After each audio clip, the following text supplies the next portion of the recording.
beloved now, almost a century after his passing, than when he lived among our people of his earlier time.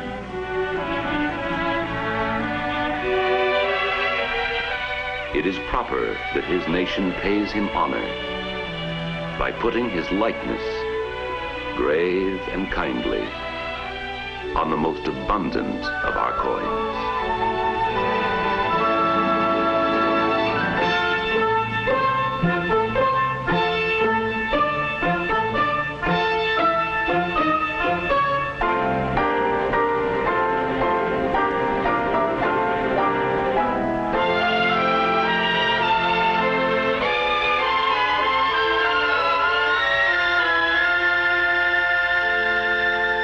Ours is a rich and variant land. We are a prospering people, wherever we live or earn our livelihood. We have bounties beyond those known to the people of any other day, and as responsible as anyone else for the care of these bounties is the woman in the American home. More often than not, it is the woman who holds the family purse strings to stretch out the family paycheck. Hers is the struggle eternal.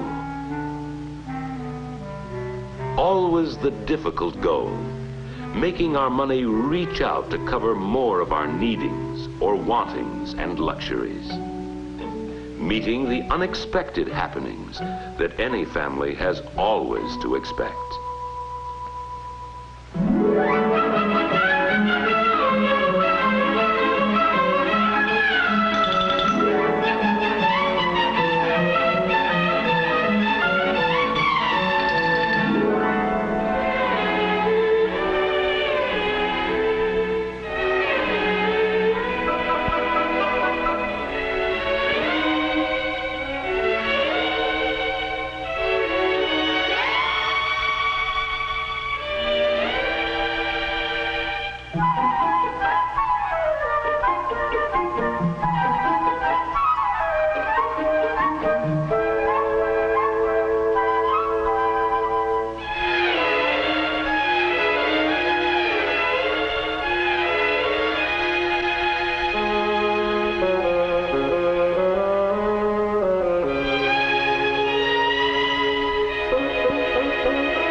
There are times when she feels lonely in this responsibility to her family, yet she carries it in ways that are varied, in ways that are many, in ways that call for careful planning and for further use of what we already have, for making do so nothing will be wasted, or doing without.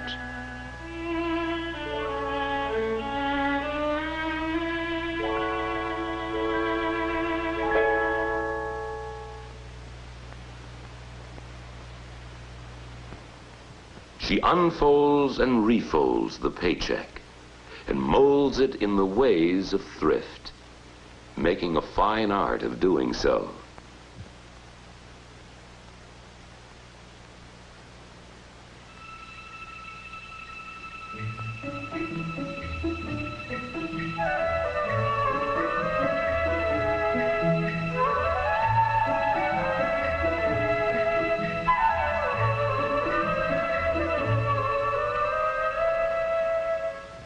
As she lives her life as the woman American, we often seem to charge her with the responsibility of getting more out of the family purse than is there.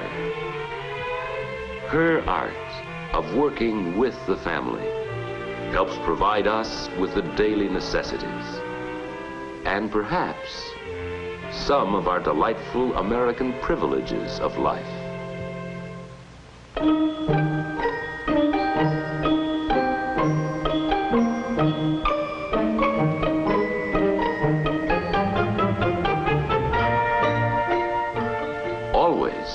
The art is based on saving, by reducing the family needs, as well as by spending, for she spends to save and saves to spend.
She spends carefully for the needs of the day in order to provide for all the years to come.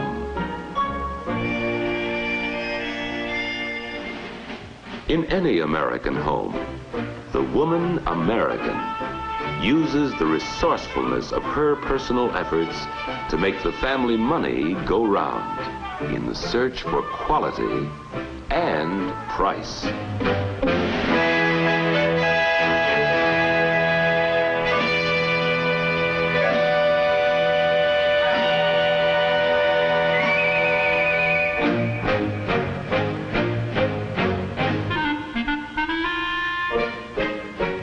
If the purchases have been good ones, they can serve new owners as time goes on, and will last, and last, and last, and last, and last.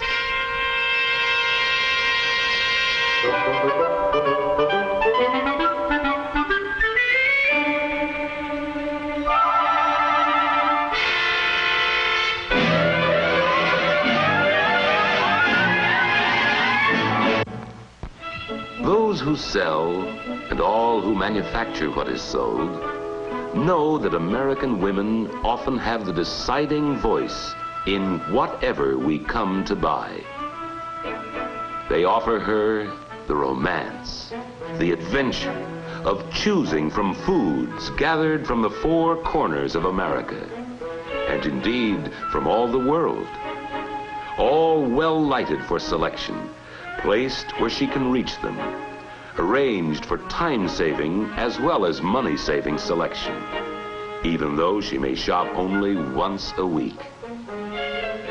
Behind all she sees and buys are suppliers, and suppliers of suppliers, men and women who know how much the many pennies they save in handling what she buys before she buys may mean to her in individual purchases.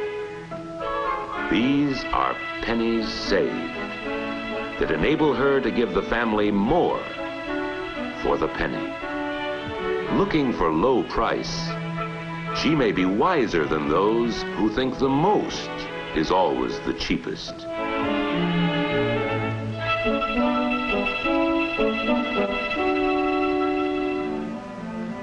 Or wiser than those whose idea of saving is to spend gasoline driving around the block, looking for a parking meter with free time left on it.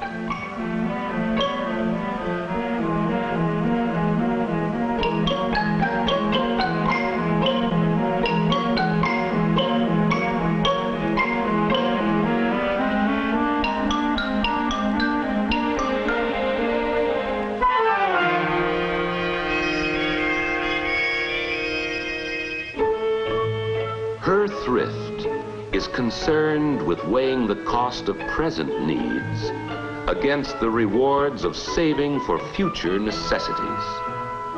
While always she considers price, she looks also for those values, those qualities that provide for better appearances or promise to give us lasting satisfactions. We see to it that whatever we buy is functional, that it is individually suited to the purpose for which we are to use it. The fine art of practicing economy with a larger view.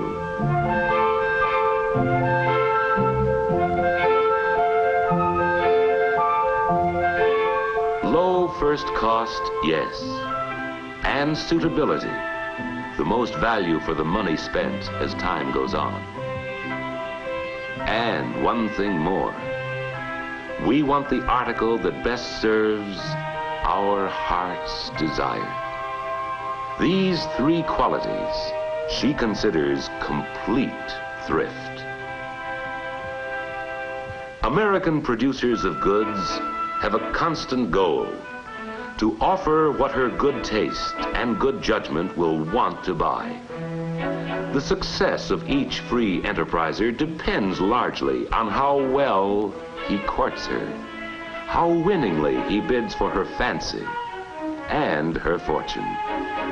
The courtship means keen competition, each producer trying to charm her with choice offerings calculated to please her and please her family a little better than with the attractions of anyone else.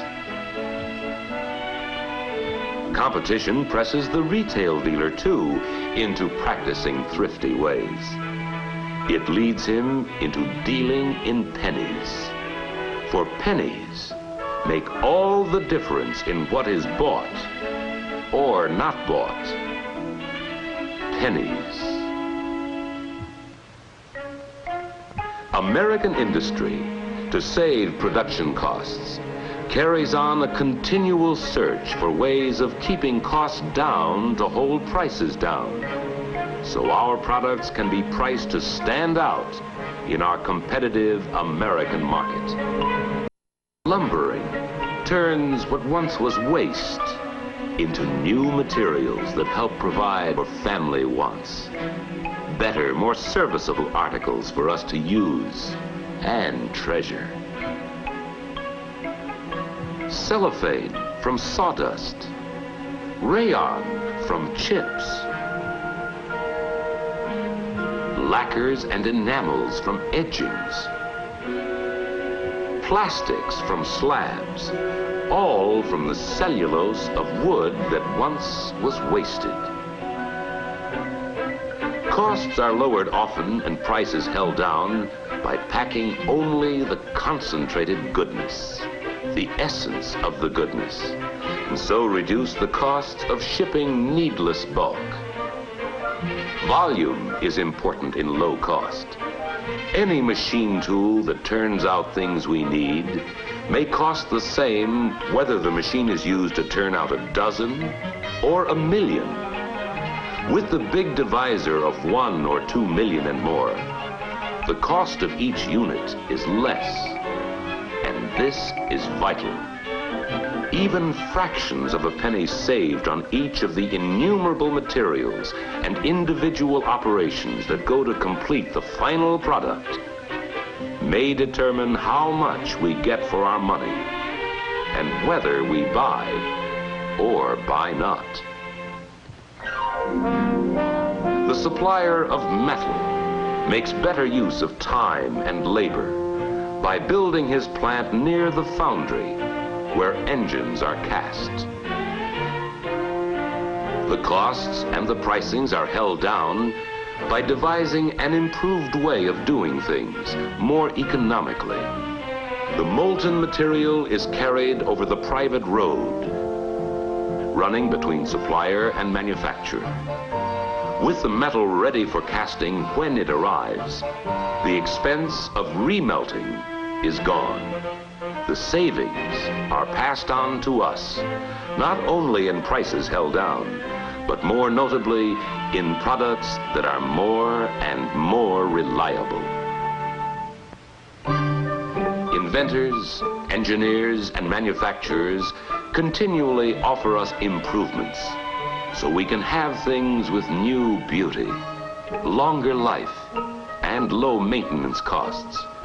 Improvements we can afford because they are economically produced and that can be bought by more and more people for less money than they ever cost. There is something else we want too. An opportunity to choose the attraction that serves the purpose for which we want it. Our wants and tastes differ. We are not all alike in what we like. Some of us have one like. Someone else has another like that's different. Depending upon who we are, where we live, and where we go from day to day, we differ in our desires as to style. Some families roll away on long trips once a year. Others take their travel in weekend lots.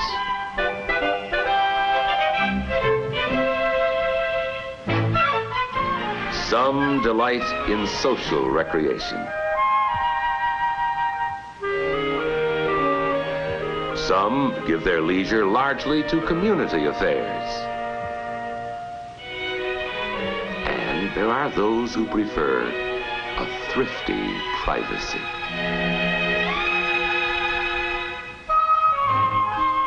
In many homes, the wife is a career woman.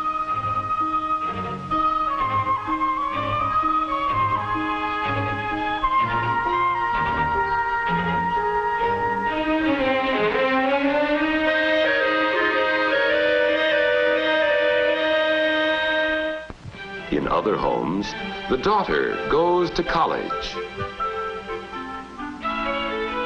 And then there are families where father and son form a working team.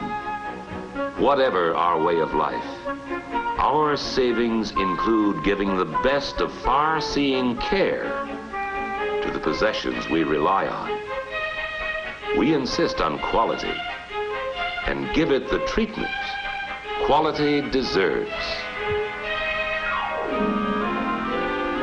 In the come and go of buying, in saving and conserving for family needs, each of us is an individual. Each of us wants what will suit us and our own folks best. And so the producers of our free enterprise goods have to work to give us a wide variety of good old American choice. The things that are right for us as we see it. All brought to us by American competition in economy, providing us with the good life of plenties we enjoy. Among the things of our good life is the vast array of food choices we have.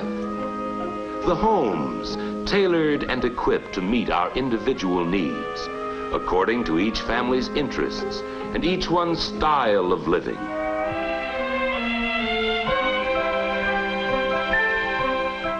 Competition puts labor-saving, time-saving devices in our homes that free a woman so she can add to the family income by carrying on with a working career.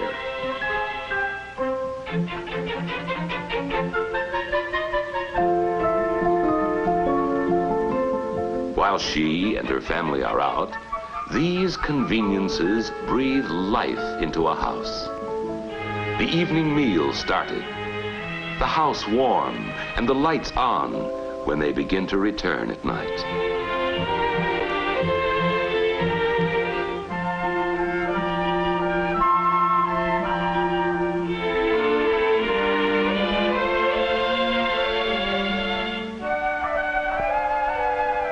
Competition to win family favor makes it possible for us to be well dressed at the price we can afford to pay, low, medium, or high. But our thrift does more than spur competition in material offerings of convenience and service.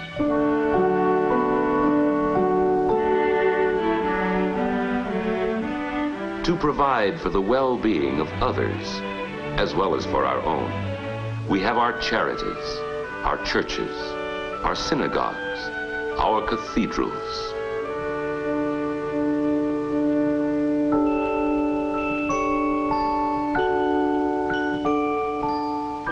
Our traditional American thrift, and particularly the thrift of our womenfolk, finds the way to provide for the future.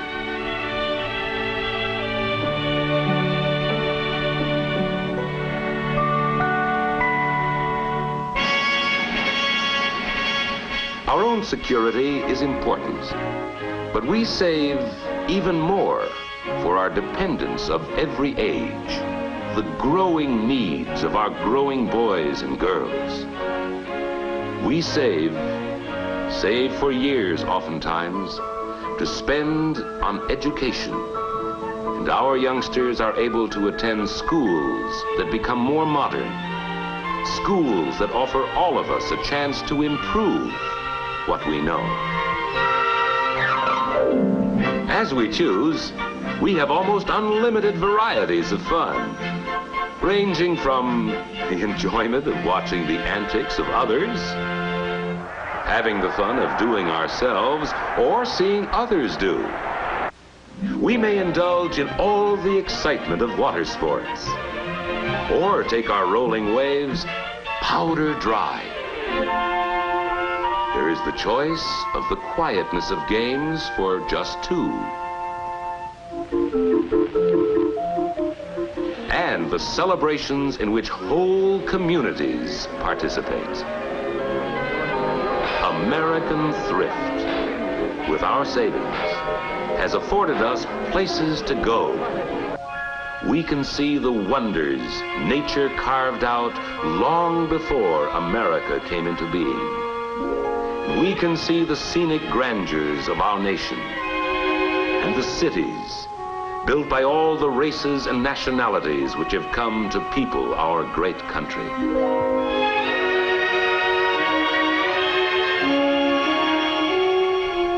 Our abundance is big and comes from bigness. The bigness of our busy business, the bigness of our fields, the bigness of our fast-moving, modern America. Our bigness, our greatness, the abundance that stems from liberty, is based on free and thrifty use of the great American penny. We make more pennies than we used to. They are made more easily, and we do more buying with them. The penny, the foundation of our wealth. Enough new pennies coming from our mints each month to supply copper for 3 new statues of liberty.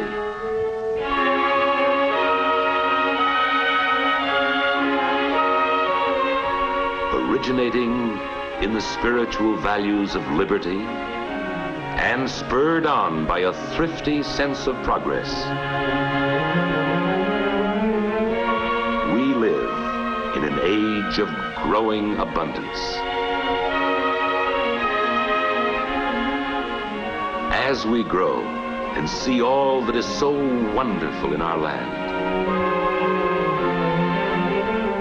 we may well remember it is all developed from the practical dreams of those who came before us, our founding forefathers. Those who thriftily paved the way for our producers to turn out whatever may best meet the economy demands of our individual American needs and askings, and for our liberty to buy whatever we each may choose.